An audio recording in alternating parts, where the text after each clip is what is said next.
আমরা আছি লাখো ভাই, রহিম ভাই ভয় নাই। আমরা আছি লাখো ভাই, রহিম ভাই ভয় নাই।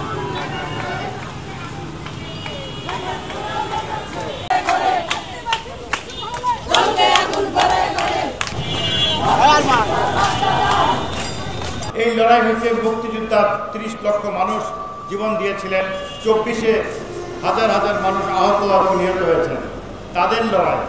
কাজেই আমরা কি আমাদের এই সুন্দর দেশটাকে সুন্দরভাবে গড়ব না? গড়ার জন্য যদি আমরা চেষ্টা করি, আওয়াজ করি, আমাদের আওয়াজকে ধীরে ধীরে বন্ধ করে দেওয়া হচ্ছে, আমাদেরকে একটা ভয়ের রাজত্বের দিকে ফেলে দেওয়া হচ্ছে, আমাদেরকে স্বাধীনভাবে কাজ করতে দিতে চাচ্ছে না। কোন কাজ? স্বাধীনভাবে তো আমি বস্তি পুনর্বাসনের কাজ করছিলাম। এই পুনর্বাসনের মাধ্যমে সরকারের কোনো টাকার প্রয়োজন হয় না।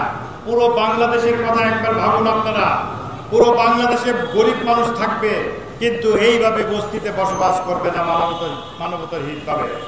তাহলে সেই কাজটা তো আমরা করে দেখিয়েছি।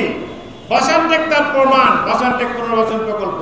আমি বারবার বলছি, ৬০ দিন যাবৎ বলছি, বছরের পর বছর ধরে বলছি, কোনো সরকার কেউই তো এটা নিয়ে বিতর্ক করতে আসেন না।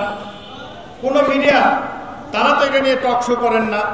ভাই, আপনারা আওয়াজ তোলেন।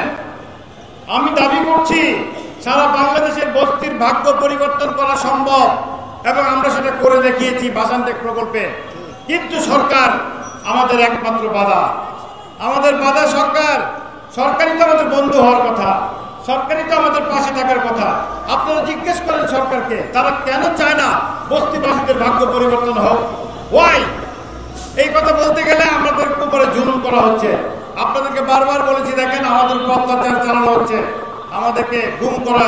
অলরেডি আমাদের এক ভাই গুম হয়েছিল ৩ দিন, তাকে মারপিট করে আহত করেছিল। হরতালের দিন, আমরা যেদিন হরতাল ডেকেছিলাম সেদিন তাকে এখান থেকে নিখোঁজ করা হয়েছিল।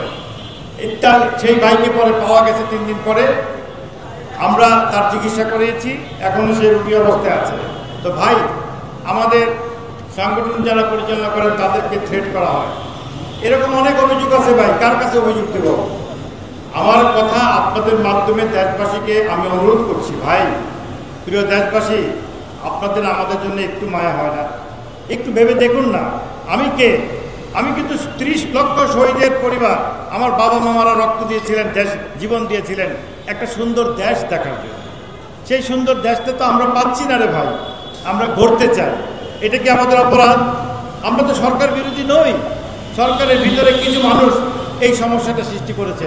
আমি মাননীয় প্রধান উপদেষ্টাকে বলবো, আধা ঘন্টার সময় আপনি যদি আমাদেরকে দেন, আমরা আপনার সাথে বসি, আপনার সরকারি আমলাদেরকে ডাকেন, আমরা আধা ঘন্টার মধ্যে এমন একটি ফয়সালা পাবেন, যেই ফয়সালা হলো, আপনি জানেন সোশ্যাল বিজনেসের কথা আপনি বলেন, আমরা তো সেই সোশ্যাল বিজনেসই চালু করেছি, সেটাই তো করছি।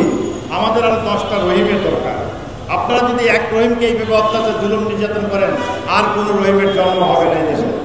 সেটা তার কারণে এই গরিবরা ভাগ্য বঞ্চিত হবে। যেমন 53 বছর 54 বছর সরকার আসছে, সরকার গেছে, কিন্তু গরিবের ভাগ্য পরিবর্তন হয়নি। নিরপেক্ষ, সত্য প্রকাশে আপোষহীন।